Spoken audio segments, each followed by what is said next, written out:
What's up everybody, Super Dorks fan here for another car review. This is of course the 2015 Volkswagen GTI. Huge thanks to Cherry Hill Volkswagen for hooking me up with a brand new 2015 GTI to review for you guys today.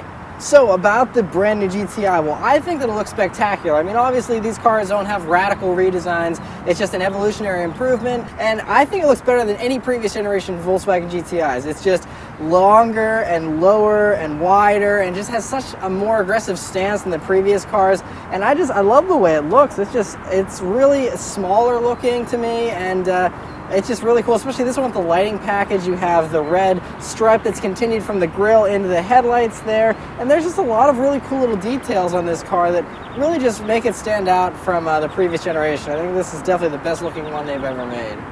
Right, so for the interior of the 2015 GTI, well, it's a really nice place to be. So first things first, getting in this car, nice and solid doors, close with a good thunk, and sit down, and the first thing you notice is these seats, which have nice huge bolsters, and there's just a little bit of wiggle room, but they hug you really well. And nice leather here. This is the Autobahn edition, so it's fully loaded essentially. And yeah, I really love these seats. They're very comfortable and still very supportive as well. Next is the steering wheel in this car, which is really sweet. So it has a flat bottom, has the nice 10 and 2 notches here, 9 and 3 grip is perfect. Then you have the paddles in the perfect position right here. Obviously this is the DSG version, so have the paddle shifters here, and I mean, everything is just very high quality here. It's real metal, or it feels like real metal for, you know, this center part of the steering wheel here, and the red stitching, everything, just a really nice wheel. Next is the gauges in this car, which are nice. So they're simple, you know, nothing too crazy or creative, but I mean, they look good and they get the job done. There's a nice little color display in the middle as well that'll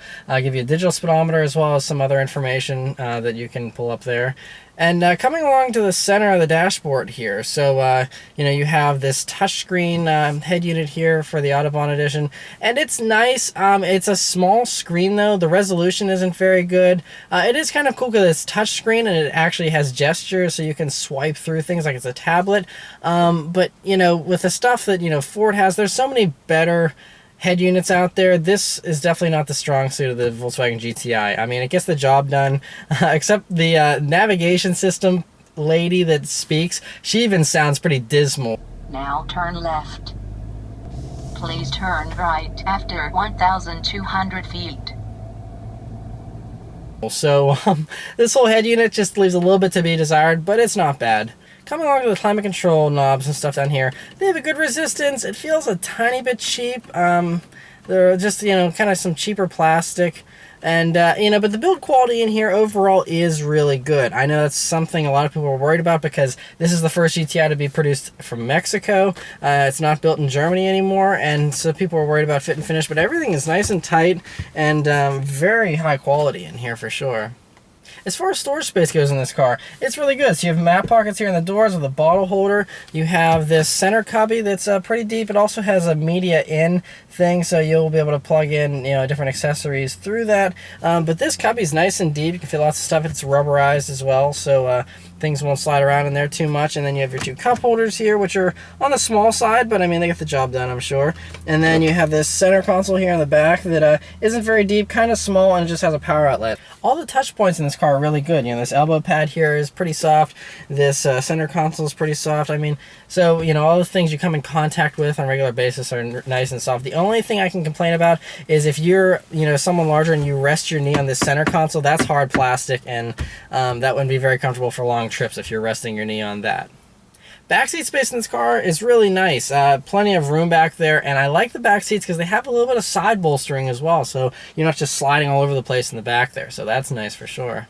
Trunk space in this car is also really good. Obviously, being a hatchback, you can, you know, fold the seats down if you'd like, but even with the seats, you know, in the upright position, there's plenty of room back there. Obviously, hatchback, it's very versatile, and you can fit all kinds of stuff back there. There's a nice new key fob they have here for the 2015s. It has a nice weight to it, but this car is keyless ignition, so you can just leave it in your pocket, hit the engine start button, and it starts right up.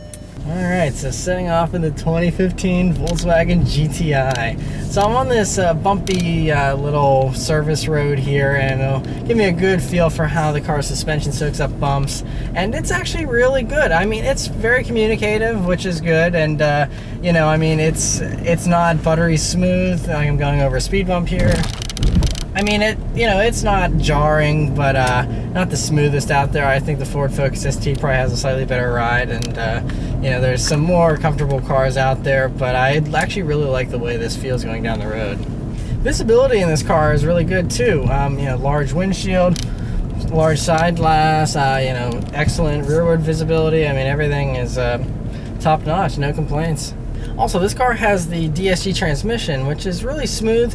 You can still feel a little bit of a clutch engagement, but it's, like I said, really smooth, and I think it's really refined. I reviewed the 2013 Volkswagen GLI, and that one also had DSG, and that DSG felt just about as good as this. I don't know how much better they could make this feel, but this doesn't feel really any different than the previous generation DSG, but that's no complaint, because they had it really good back then, and these ones are also really good. Alright, so there's no back roads around here really. There's no windy roads to turn on to do an acceleration. But I'm on a deserted little road here and no one around. So let's put this baby in sport mode. I'll have the paddle shifters and let's do a little acceleration run, shall we?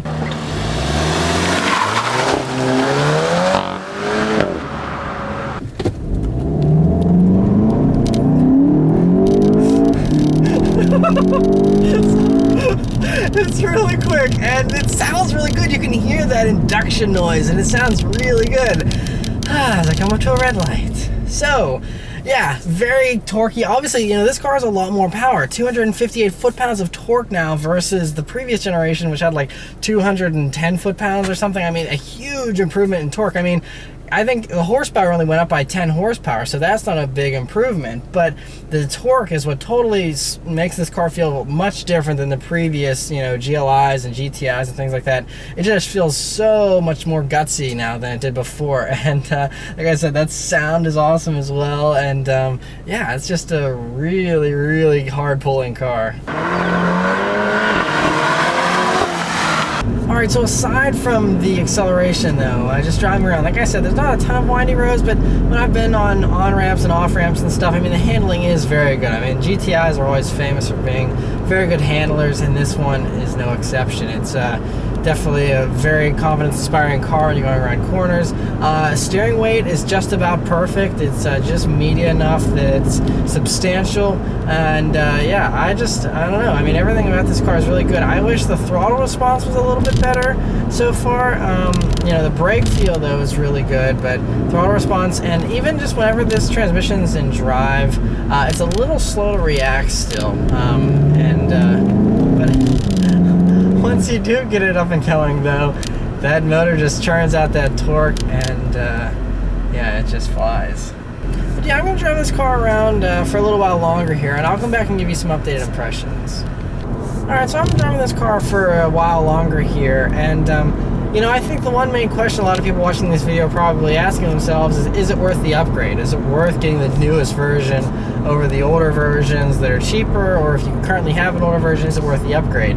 I think the huge increase in torque alone is worth the upgrade. I mean, yeah, you can tune older GTIs that have similar torque figures, but getting this much torque from the factory and getting that awesome sound, the induction noise that goes with it now, I think that alone is worth the upgrade. And even aside from that, I think the fit and finish and everything here is better than it was on the previous generations, and it's just a spectacular car. Other observations while I've been driving this car a little longer is these seats are comfortable, but they're a little bit on the firm side. I feel like if I was doing a road trip in this car, these seats would get to be a little uncomfortable after a while. And like I said, this navigation unit is definitely not the best out there, and all the competitors I think have better units for sure.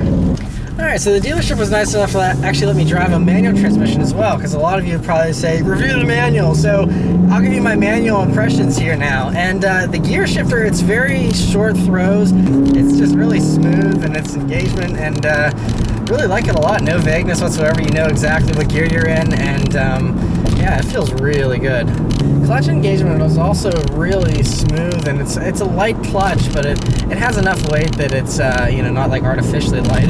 It has a really good feeling to it, and I mean, this is a brand new car, and it's still the clutch. Normally the clutch is a little tricky on brand new cars. This one, not at all. It's very easy to use, and you know, I think this would be a kind of car if you had to be sitting in traffic with a manual, it wouldn't be too bad because, like I said, the clutch is very light and it's really easy to drive.